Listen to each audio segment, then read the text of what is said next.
Mike Brown, the former FEMA director. Joining us here is the former FEMA director. History, I think, was very unkind to you, my friend. Very unkind. Mr. Brown, thanks for being with us. This is Michael Brown Unplugged. Hey, everybody. Welcome to this episode of Michael Brown Unplugged. I'm glad to have you with me. I want to announce right off the bat that iHeartRadio has finally approved the podcast. So if you were traditionally listening to the Michael Brown Show on iHeartRadio, on the iHeartRadio app, you can now get Michael Brown Unplugged, the podcast, on the iHeartRadio app also. So if you still have the app on your phone or your computer or whatever, and you want to get the podcast, just on iHeartRadio, search on podcast, you search for Michael Brown Unplugged. You'll find us there, and you can listen to us on the app also. I really don't care where you listen to me. I just want you to listen to me. And I want you to listen to this. I saw this tweet either yesterday or day before. And I remember thinking at the time, I wanted this to kind of gel to see what came of it. And of course, it gelled into kind of like the tweet that Alexandria Ocasio-Cortez did a day or so ago about, well, you know, the Air Force bases and the Army camps and the other places that were putting migrant children are the equivalent of concentration camps.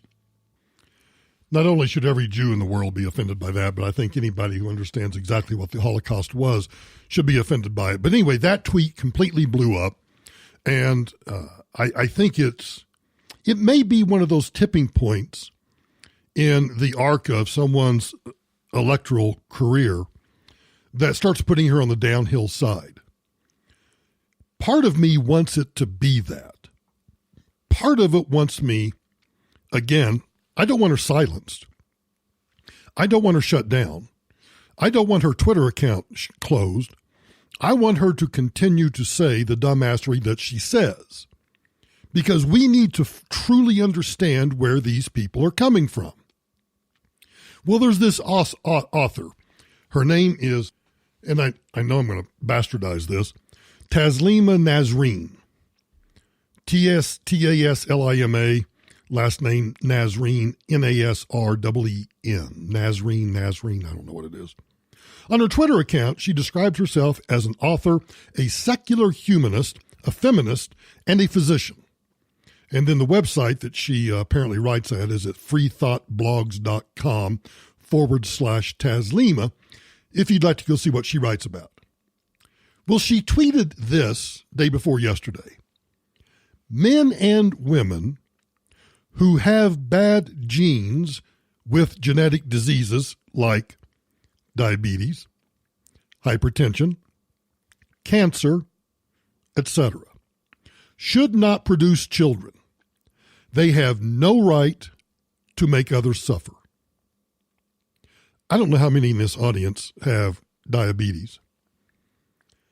I have high blood pressure, but it's controlled with medication. I have friends and family members who have survived and succumbed to cancer. Were they to not produce children?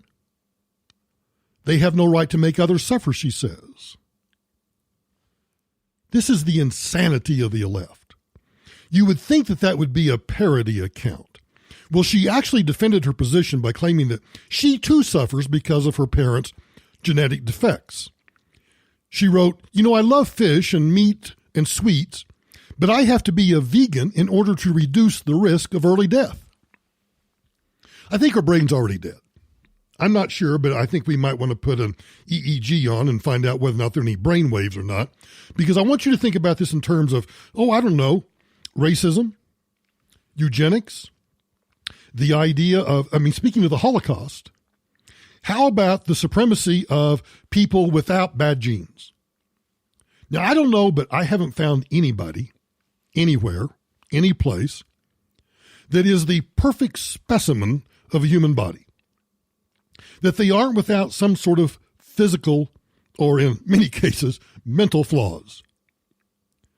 Seriously tweeting that men and women who have bad genes with genetic diseases like diabetes, hypertension, cancer should not produce children because they have no right to make others suffer.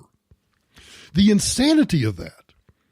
First, do you know For those of you who have grown children and have since suffered from, I don't know, prostate cancer, breast cancer, lung cancer, skin cancer, any form of cancer, and survived, were you somehow to have known that you were going to develop cancer after you had children, and so therefore you should not have had children in the first place? Or how about people, I just had lunch yesterday with a gentleman who is probably, 10 years younger than I am. And about 5 years ago, he developed diabetes, and he has several children of his own.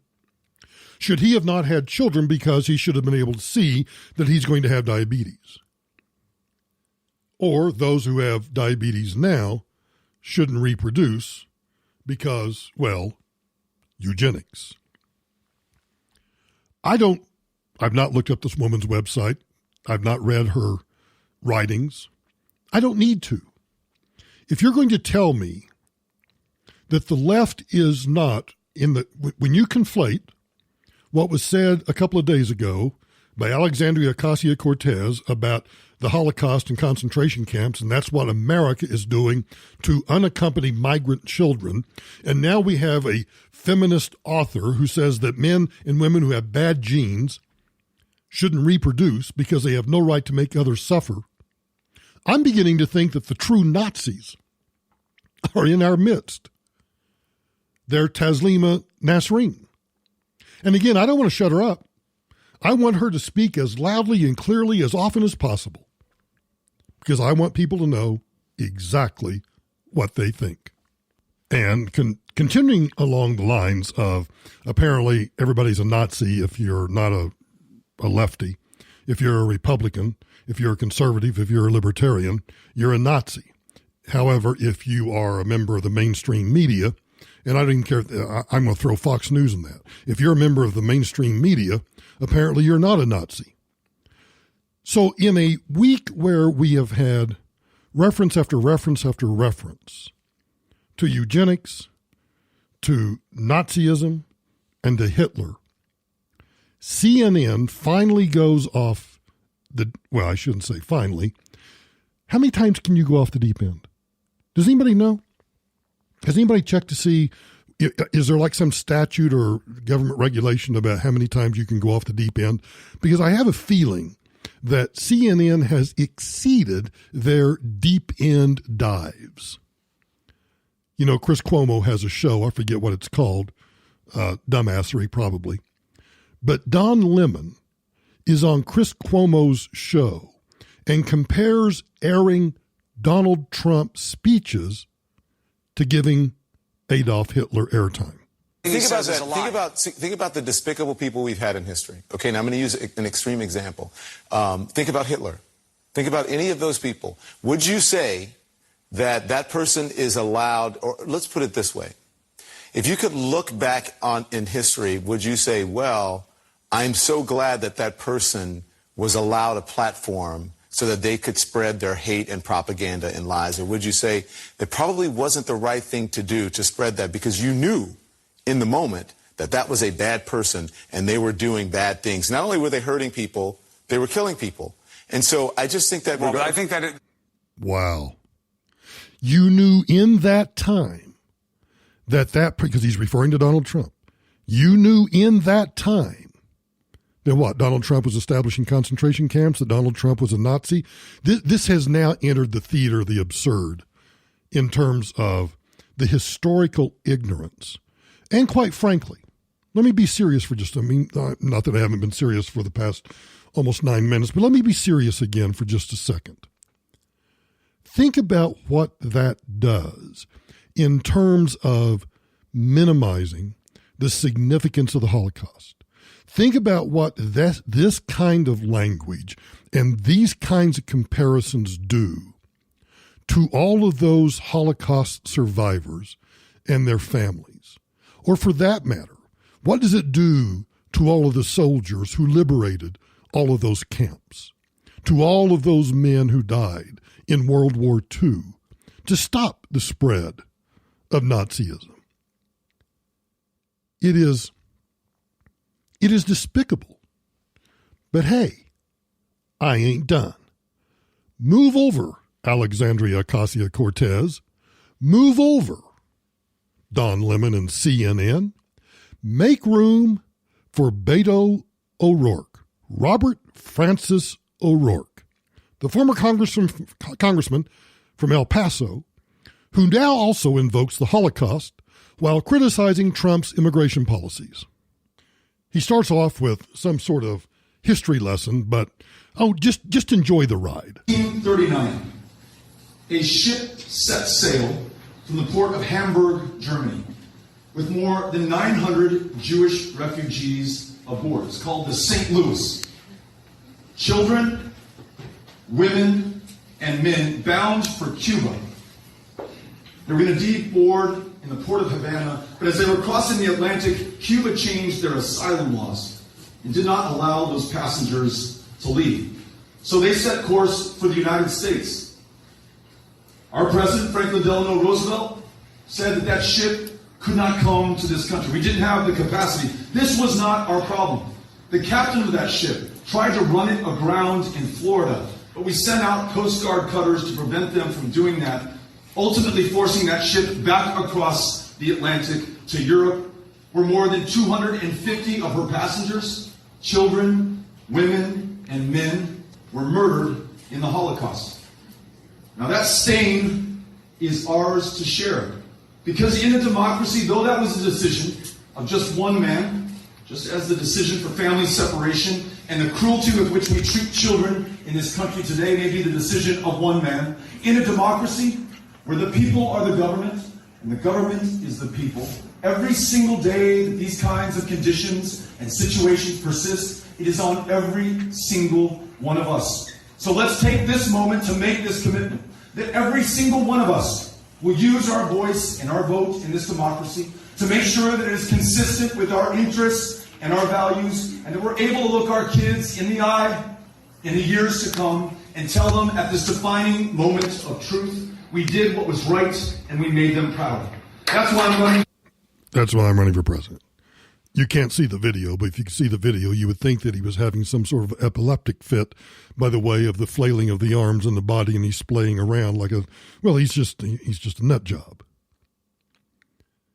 Yes, the St. Louis went to Havana. Roosevelt said no, can't come here. That doesn't equate to what is happening today. What is happening today is not the equivalent of people trying to escape Nazi Germany. What's going on today is that you have people who are being enticed, encouraged, based on criminal activity, not genocide, not a Holocaust, but gang criminal activity, and a lack of economic opportunity, not because they're confined to ghettos, not because their businesses have been confiscated, but because they're facing criminal activity. Now, I don't mean to diminish the criminal activity, but there is a huge distinction between gangbangers, even the dirtbag animals that are MS-13, and genocide. There is not in Central and South America, there is not this genocide, there is not this systematic killing of people based upon their race. They're gangbangers that are extorting people, and people are trying to escape because they live in an S-hole country that has an S-hole government. It's a huge difference. But let's just say on this Thursday that Democrats have finally gone off the deep end and everything is the Holocaust. And in so doing, at some point, Donald Trump, Mike Pence, somebody needs to stand up and say, you are debasing and you are minimizing. You are in fact just ignoring the horrors of what Nazi Germany did to the Jews and to non-Jews in the 1930s and the 1940s. And shame on you. on a lighter but probably equally serious note, I wouldn't say it's equally serious, but on a somewhat lighter note, you knew this was bound to happen at some point. 3 Connecticut girls who participate on high school track teams have filed a federal discrimination lawsuit against a Connecticut statewide policy on transgender athletes. They claim that this statewide policy on transgender athletes has cost them top finishes in competitions and possibly college scholarships. The conservative Christian law firm Alliance Defending Freedom filed the complaint on behalf of Selena Soule and 2 other minor girls Monday with U.S. Education Department's Office for Civil Rights. The lawsuit and the complaint seeks an investigation and actions to make the competitions fair. The Connecticut Interscholastic Athletic Conference governs high school sports in the state. It says its policy follows a state anti-discrimination law requiring students to be treated in school according to the gender with which they identify. The complaint says that transgender athletes have been consistently winning track and field events and that the policy violates federal protections for female athletes. I love this lawsuit.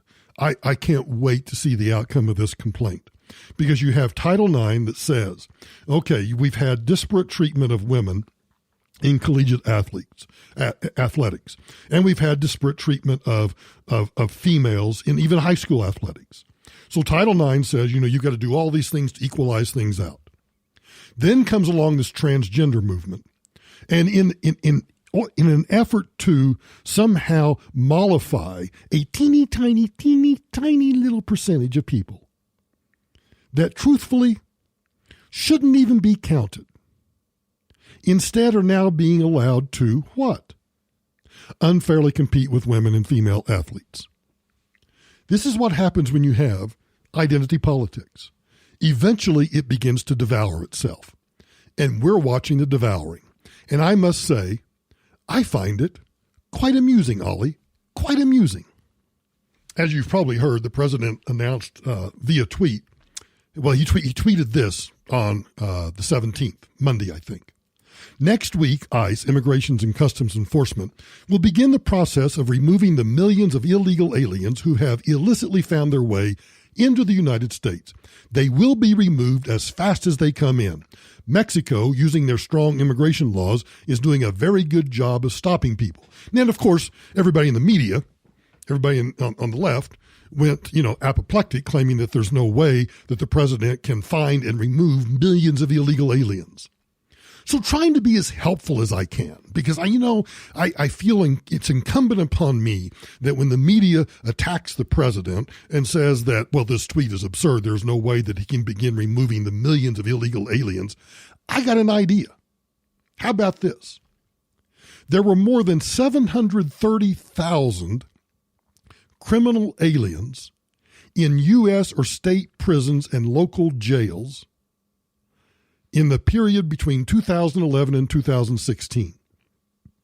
Now, I'm just going to make a big guess here that since 2016, that number has increased to, let's just be conservative. It's increased by 70, let's just say 10%, 73,000. So now it's up to 800,000. All you need is another 200,000 illegal aliens. So all you need to do is this. Just go to all of the U.S. state prisons, local jails, where illegal aliens are currently confined, whether they have been convicted or not. This is an important distinction. I don't care if they have been convicted or if they're awaiting trial. They're here illegally. That's the predicate that's most important. They are here illegally. So if you want to deport millions, I can get you at least 800,000, if not 1 million, by simply having Immigrations and Customs Enforcement go to every U.S. prison, every state prison, and every local jail, find every illegal alien that is currently being housed, and then just quietly take them out, in shackles, put them on those buses, take them to the nearest Army or Air Force base, someplace that's got a runway. You get some cargo planes, and you let Guatemala, Honduras, El Salvador, Mexico, you let, I don't know, maybe the Dominican Republic, maybe Colombia, maybe Peru, I don't know, just wherever they are, and just fly them in and drop them off. Problem solved. The president has met his own imposed mandate of deporting millions of illegal aliens. They're already rounded up. You don't have to go round them up. By the way, while we're talking about the number of criminal aliens in the United States, they accounted for 4.9 million arrests, 7.5 million offenses. Those numbers, according to the Government Accountability Office, the GAO, 197,000 criminal aliens in federal prisons, arrested 1.4 million times for 2 million offenses. Wow, that's a lot of recidivism. That is a lot of repeat right there. Between 2011 and 2016, 533,000 in state or local facilities between 2010 and 15, representing 3.5 million arrests for 5.5 million offenses. You want to be able to do it? Federal taxpayers shelled out more than $15 billion during the period studied, or about $2.5 billion a year, to keep those criminal aliens behind bars in federal, state, and local facilities. So it's going to cost us manpower, resources like buses, airplanes, Jet A, any number of things that's going to cost us. But I bet for $2.5 billion, we can take those 800,000 or close to 1 million and get them out of the country. And I'm going to be conservative on this estimate too. You need to just think about this logistically. You first have to figure out how you're going to get, like all the ones from the local jails, to a distribution point. So in every state, you're going to have, and every state has an Air Force base or some sort of, landing strip on an Army base or something. So in every state, you're going to have a distribution point. See, I think these things through. So you first contract to get all the buses, and then you start going around to all the towns where the illegal aliens are now housed. And you do this in like a 48-hour period. And in that 48-hour period, even in a state as big as Texas, you might need 2 distribution points. You round them up, take them to those distribution points. Then you're going to have to feed them for a while, maybe keep them overnight, although I wouldn't do that. You give them food, give them water, get them shackled onto the airplanes, get them strapped into the airplanes. The planes take off. You fly off to Guatemala, Honduras, Colombia, wherever. You land. You open the doors. You take them out onto the tarmac. You unshackle them. You get back on the plane, and you fly home. $2.5 billion? Okay, I'll go for $2.5 billion. It immediately gets 1 million people out of the country that are here illegally, and it immediately stops the embedded costs of incarceration of those 800,000 or more illegal aliens currently in prisons. And the president's kept a campaign promise. Yeah, you can thank me later.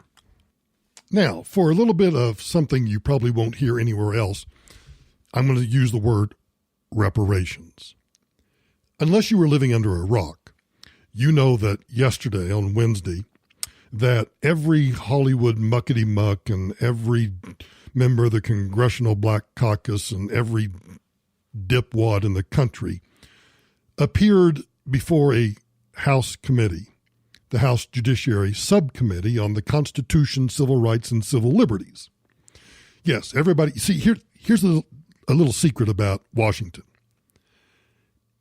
Every committee, like the House Judiciary Committee, has dozens of subcommittees. For example, this one, the House Judiciary Subcommittee on the Constitution, Civil Rights, and Civil Liberties. Now you ask, why is that? Well, an objective answer would be every committee has all of these subcommittees because they need to break down the subject matter experts into these little buckets so that, they can divide up all of these different topics and study them more in depth.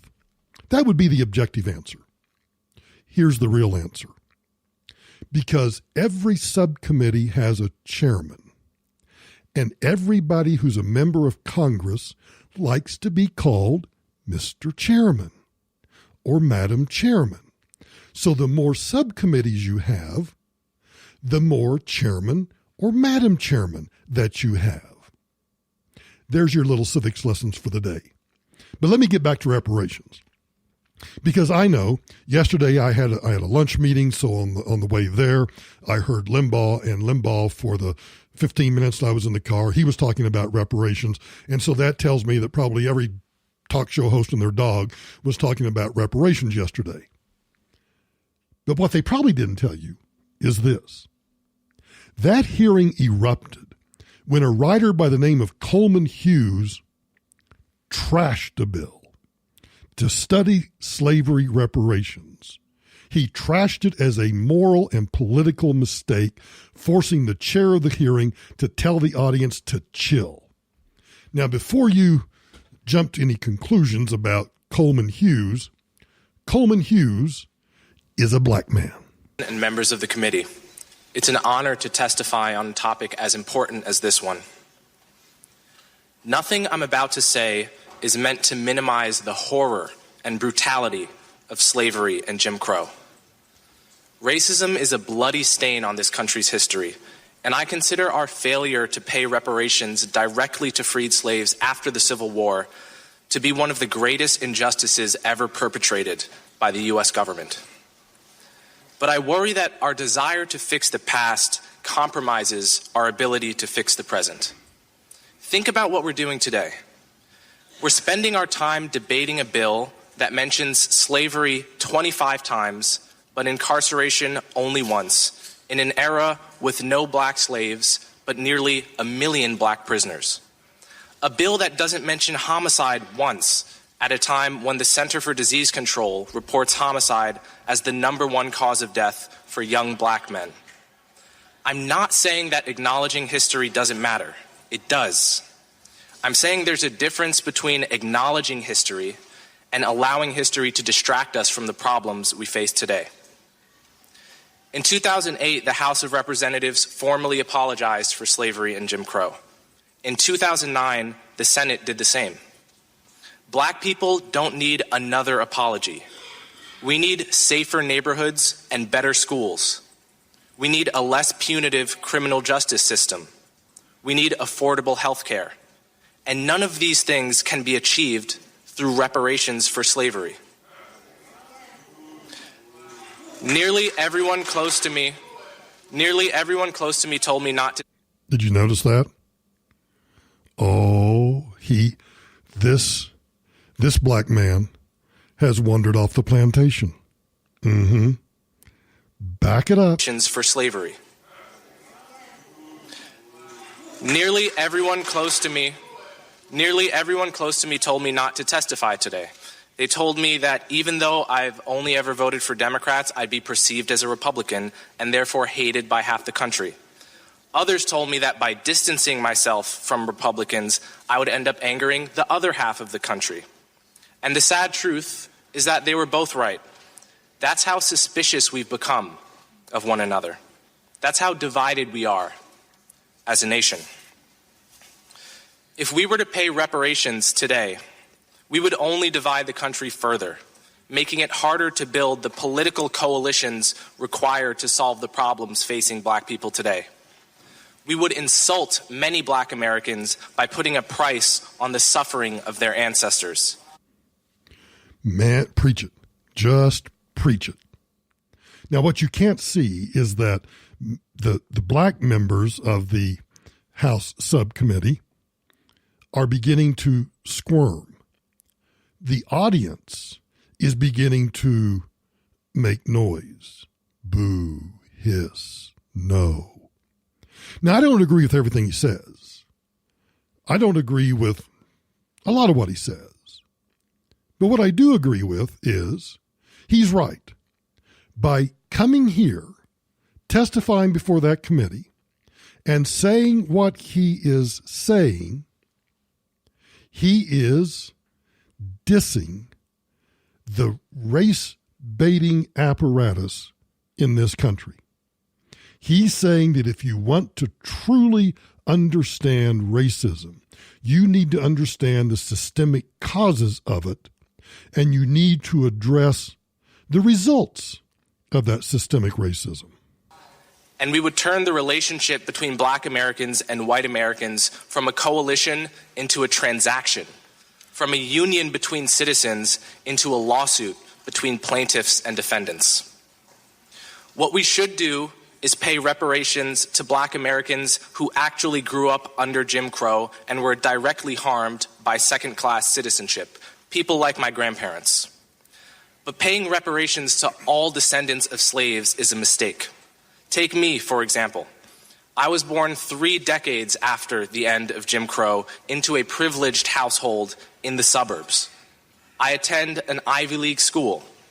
Yet I'm also descended from slaves who worked on Thomas Jefferson's Monticello plantation.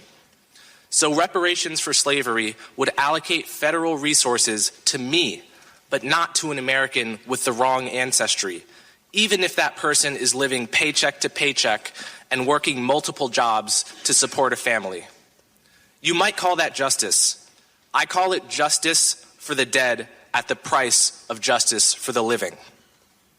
I understand that reparations are about what people are owed, regardless of how well they're doing.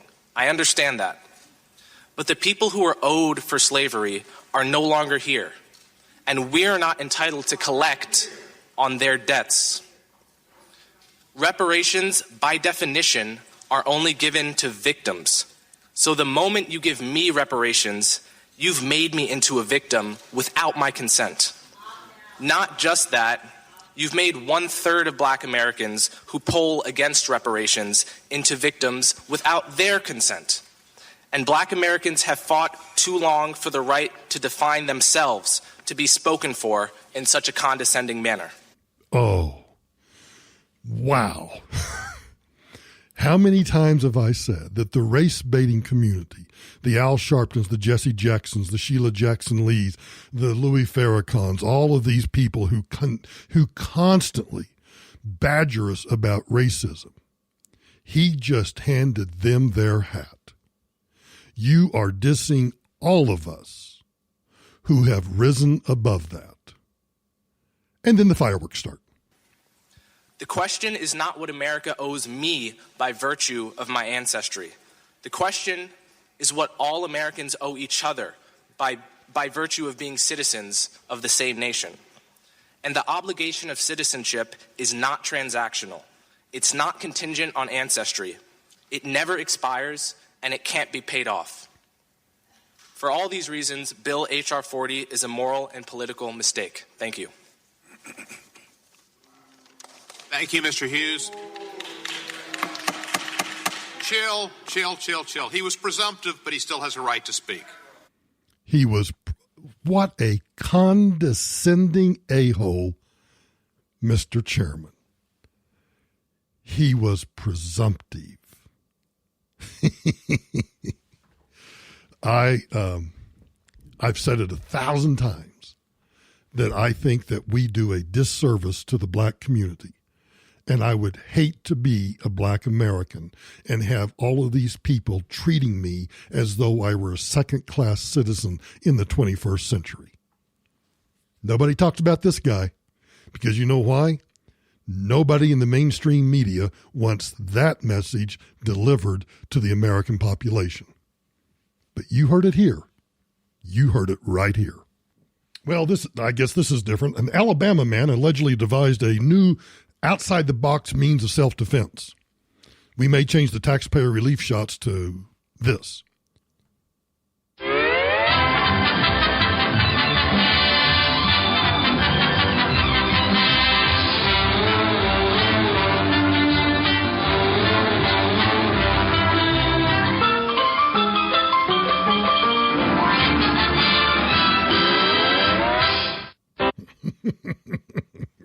I'm sorry, I couldn't resist.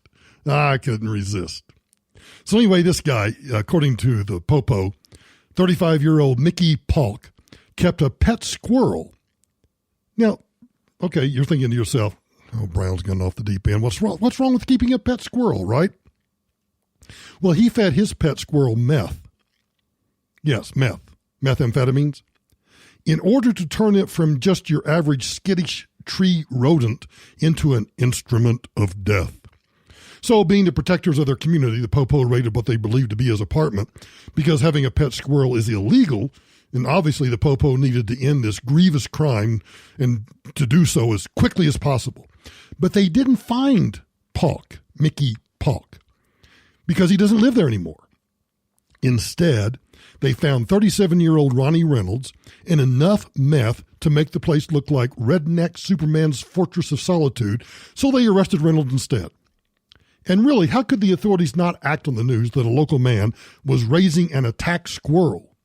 Now, the danger that represents to the public, I have sat here and scribbled as I was talking, and I think the danger that represents to the public is incalculable. A methed-out squirrel could gnaw through a dozen throats before the Popo would even be able to respond. And the stupid squirrel is so small and fast, it would probably be near impossible to shoot. I'm not sure you could shoot a meth-infested squirrel with a Glock. You need a 10 gauge. Because if that thing got loose and went on a rampage, you'd basically have to evacuate the town and then just firebomb it. Yeah, feeding your pet squirrel meth.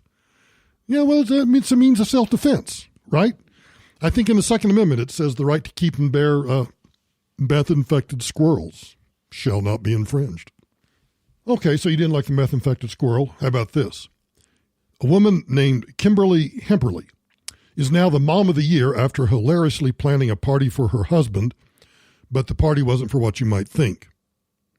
She was watching The Real Housewives of Orange County, and she decided to throw a balls voyage party, creating her own ball-themed party to honor her husband's, drum roll please, vasectomy.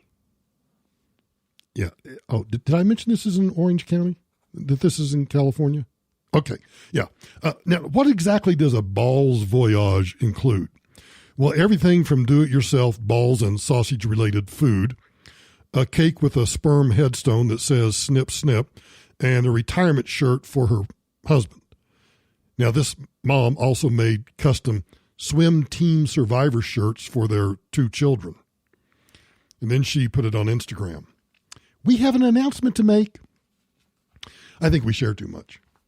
I'm just thinking maybe we share too much information with each other. On Instagram, we have an announcement to make.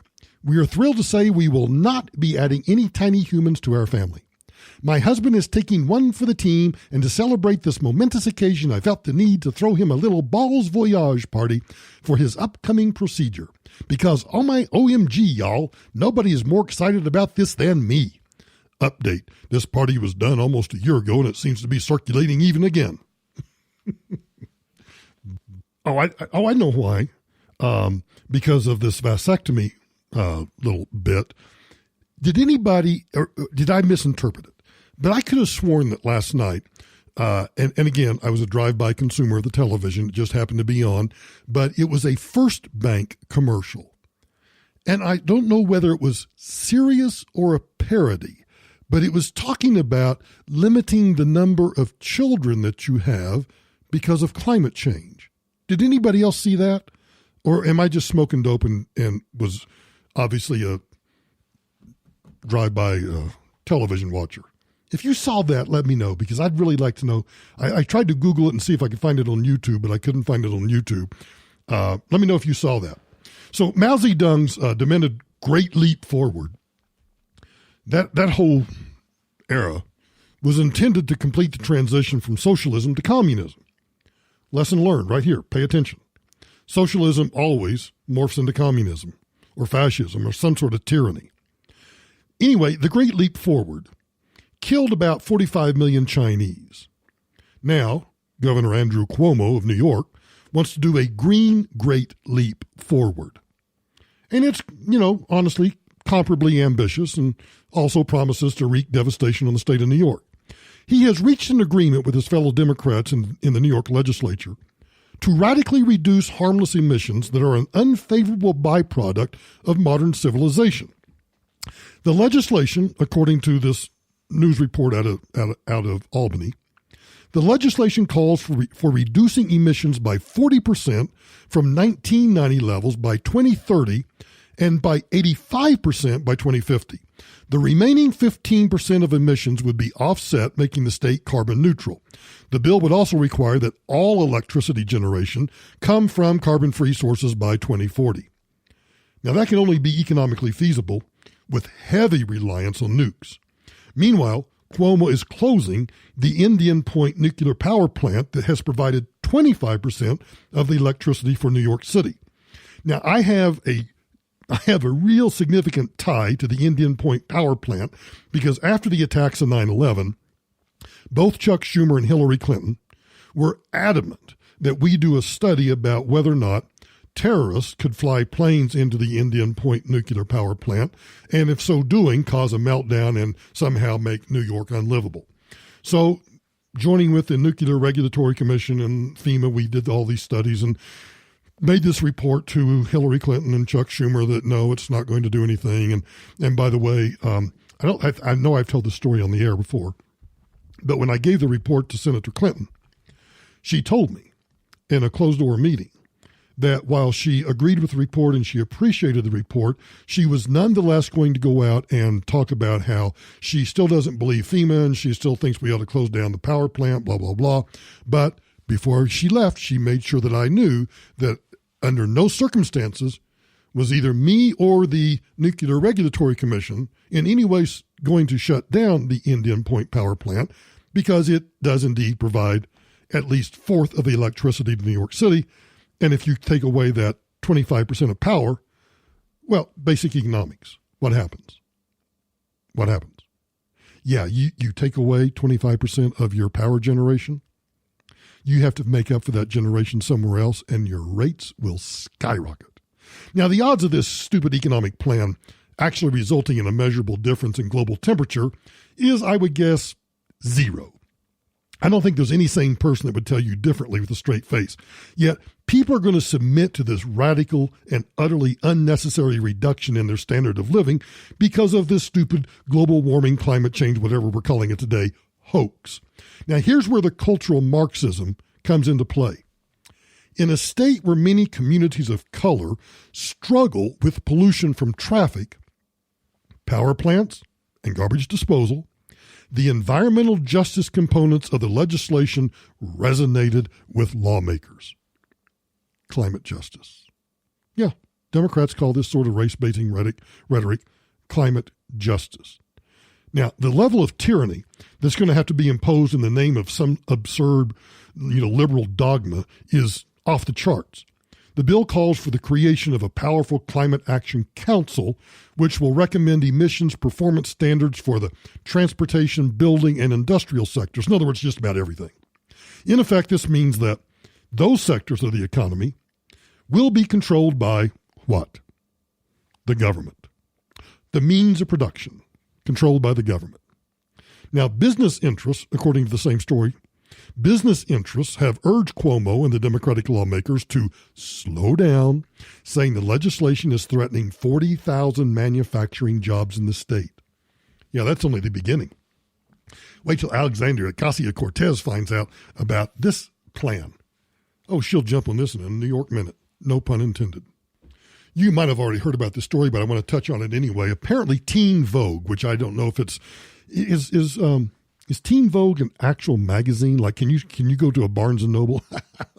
Can you go to a book, like a real bookstore? Or can you still buy it like at King Soopers or Safeway or, Publix or something? Can you actually go to the aisle where all the magazines are? Can you buy a Teen Vogue? Anyway, Teen Vogue tweeted out this. When did they do this? They tweeted this out on June 16. Yes, sex work is real. And then there's a bit.ly URL to go to the story. And the story is at teenvogue.com, why sex work is real work. Let's just click it on for the fun of it. Shall we just click on the tweet and see? Yeah, oh, look, sex work is real work. Talks about Amsterdam. Sex work is legal in Amsterdam. Okay, whatever. So what exactly is sex work? For all of you who don't understand, the story says that not all sex workers engage in penetrative sex, though undeniably that is a big part of sex work. Sex worker services between consenting adults may include companionship, intimacy, non-sexual role-playing, dancing, escorting, and stripping. Or maybe it's like those people in Boulder. And I think this is kind of all over the country now, where you can hire someone to just come and lay in your bed and hug you. I wonder whatever. No, never mind. These roles are often predetermined, says the story, and all parties should be comfortable with them. Many workers take on multiple roles with their clients, and some may get more physical, while other interactions that may have started off as sexual could evolve into emotional and psychological bonding. Or I might add, could, kind of veer off into emotional and psychological damage. Does your teenage girl read Vogue? The founder of the Naline Reproductive Justice, the author Tali Mofokin, she argues that prostitution is as honorable as health professions like her own. I find it interesting that as a medical doctor, I exchange payment in the form of money with people to provide them with advice and treatment for sex-related problems, therapy for sexual performance, counseling and therapy for relationship problems, and treatment of sexually transmitted infection. Isn't this basically sex work? I do not believe it is right or just that people who exchange sexual services for money are criminalized, and I am not for what I do. I don't have a clue what that means. Now, here's the difference. First, let me say, the libertarian in me doesn't really care about prostitution as long as it is, can I say legitimate prostitution, or is that going to get me in trouble? I mean legitimate prostitution as opposed to sex trafficking, where the woman, actually is in bondage to some sort of pimp and, is not doing this of her own free will. I'm opposed to that.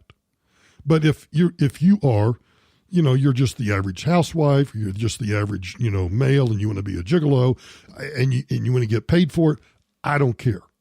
But what I do have a problem with is trying to convince teenagers that this is okay.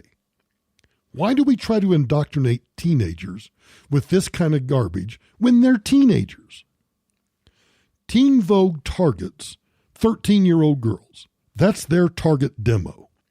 And kids that young lack the perspective to see through idiotic arguments in favor of degeneracy.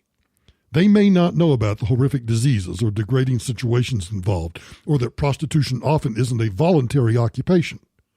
This whole article, in fact, I would just say that Teen Vogue writ large is a symptom of the societal rot that it's promoting.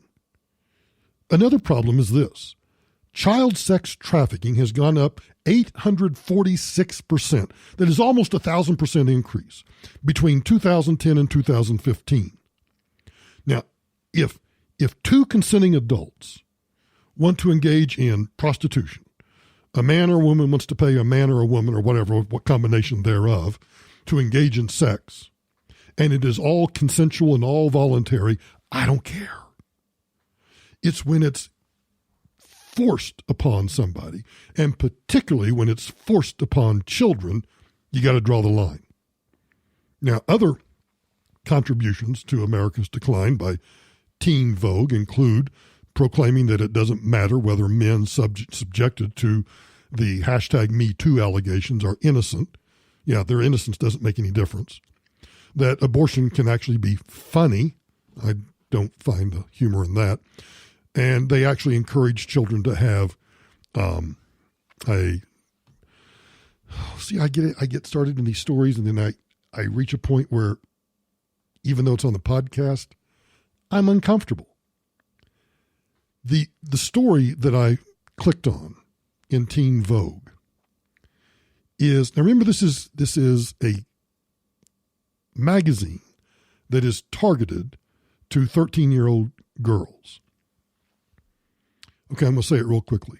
On May 16, 2018, they had an article, Anal Sex, What You Need to Know.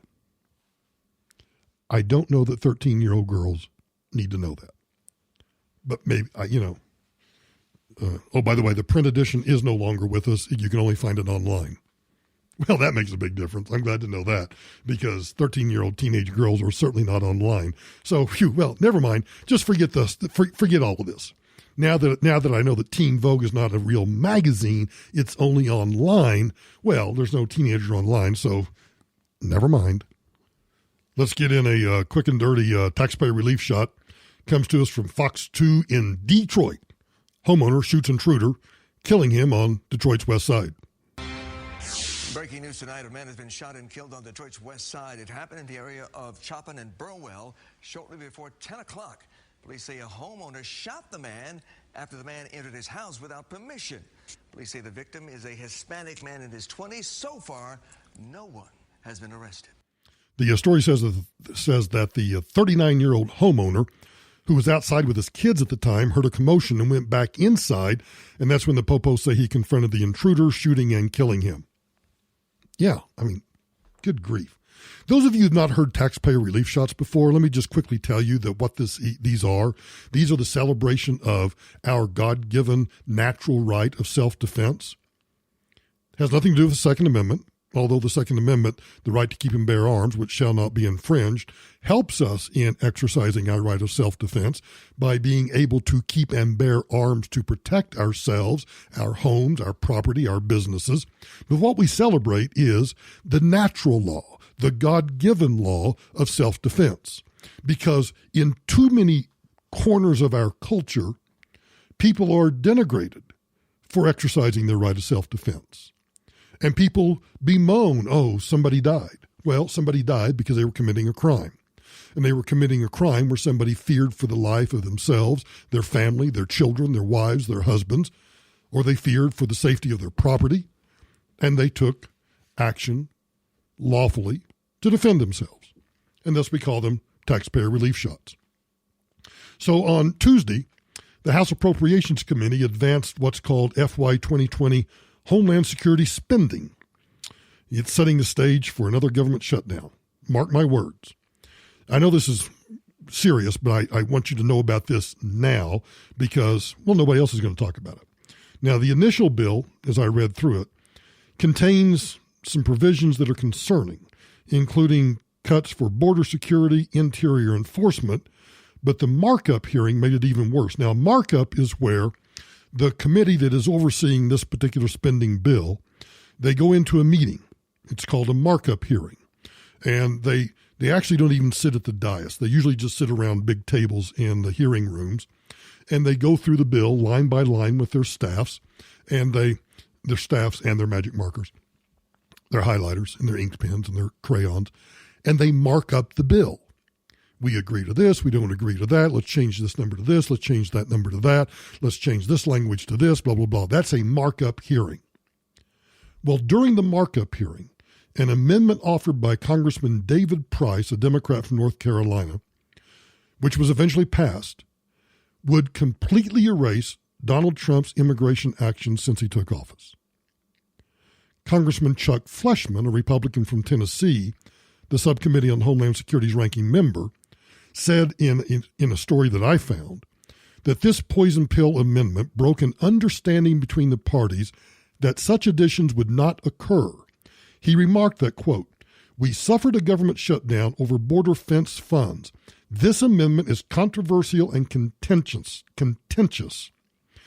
Kay Granger, a congresswoman from Texas, a Republican, echoed that statement, saying this could set us up for yet another government shutdown.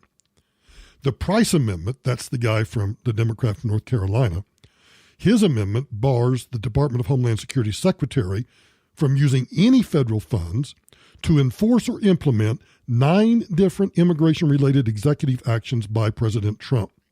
Now, most of those are signature victories for the president. They include the travel ban, the proposal barring aliens from gaining citizenship if they depend on welfare. The amendment eliminates the Remain in Mexico process that is now being utilized to stymie the crisis at the border. The amendment prohibits the department from enacting a proposal that would ban aliens detained by Border Patrol from claiming asylum, forcing them to enter through legitimate ports of entry. You know, when you think about it, this is really kind of an interesting approach by the Democrats to stop Trump's executive orders and his agency directives by refusing to fund them. This amendment shows exactly how far the Democrats plan to go in their fight against, well, virtually everything the president does, but in particular, his immigration policy at the height of this crisis at the southern border. Now, I don't think this bill has any chance of passing the Republican-controlled Senate. Now, it might with a bunch of big changes, but I don't think that's going to happen. Richard Shelby, the chairman of the Senate Appropriations Committee, he's a Republican from Alabama, said that he has zero plans to write the Senate version of the bill until an agreement on the overall spending level for 2020 is reached between both houses of Congress and the president. So they have until October 1st to pass a new spending bill before the government shuts down. So mark my words, now that we are in an election year, we will bump up against that October 1st date, and starting sometime in September, we'll start hearing about possible government shutdowns. And remember, you heard it first here. It's because of what the Democrats are doing in the Homeland Security spending bill. Bingo. And when you didn't think that the whole climate change dumbassery couldn't get any more dumber or more assery, Shepard Smith, Fox News. Now that flesh-eating bacteria story. The authorities say it may be spreading up the East Coast, and researchers say the reason is climate change, opening up new environments. All of this according to a study in the Internal Medicine Journal. What's the place? Well, it's happening around Delaware Bay, which is between Delaware and New Jersey. Researchers say the bacteria has infected at least 5 people there over the last couple of years. One of them died. Wait a minute. It's infected 5 people over the past couple of years. 325 million Americans. It's infected 5 over the past couple of years. And it's in Delaware Bay between Delaware and New Jersey. Yet it's spreading up the East Coast because of climate change. We're all doomed. We're all dead. And doctors had to amputate parts of another person's arms and legs. Doctors say there was just 1 case in the 8 years prior to that. So 6 cases over 8 years, 325 million Americans. This is a crisis. You can get sick by going into infected water with an open cut or wound. Wait a minute. I'm sorry to keep interrupting Shepard. Shepard, please, I apologize. Did you know that you can get infected by going into dirty water with an open wound? Gee, man, oh man. Hang on a minute. I'm going to pause the podcast and write that down. Do not go into dirty water or a pond with open flesh wounds. Memo to self. Okay, got it. All right, continue. Or by eating contaminated seafood. Oh, wait a minute. In fact, actually, that happened to me one time. I had a pancreatitis attack it seems like it's been maybe 5 or 6 years ago, because of eating some bacteria-infected sushi. Mm-hmm. Scientists say it usually shows up in places like Texas and Louisiana, where the waters are very warm. Jonathan Seri reporting live from our Atlanta newsroom, where the Centers for Disease Control and Prevention is located. Jonathan? Hi, Shep. Well, among those 5 patients you mentioned, one of them worked at a seafood restaurant in New Jersey. The others became infected with the bacteria after eating or handling crabs from Delaware Bay. That is significant because Vibrio vulnificus infections from Delaware Bay used to be extremely uncommon because of its cooler water. But the study, published in the journal Annals of Internal Medicine, warns as climate change increases sea surface temperatures, that may expand the bacteria's range. The authors write, as a result of our experience, we believe that clinicians should be aware of the possibility that V. vulnificus infections are occurring more frequently outside traditional geographic areas.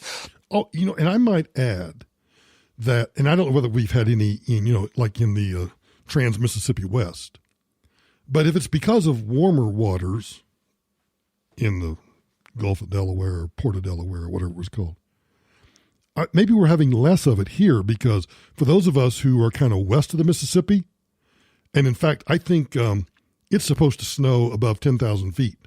Yeah. And I think for the weekend, the highs are going to be in the 60s. So it may be getting warmer on the west or on the East Coast, but it's cooler out here.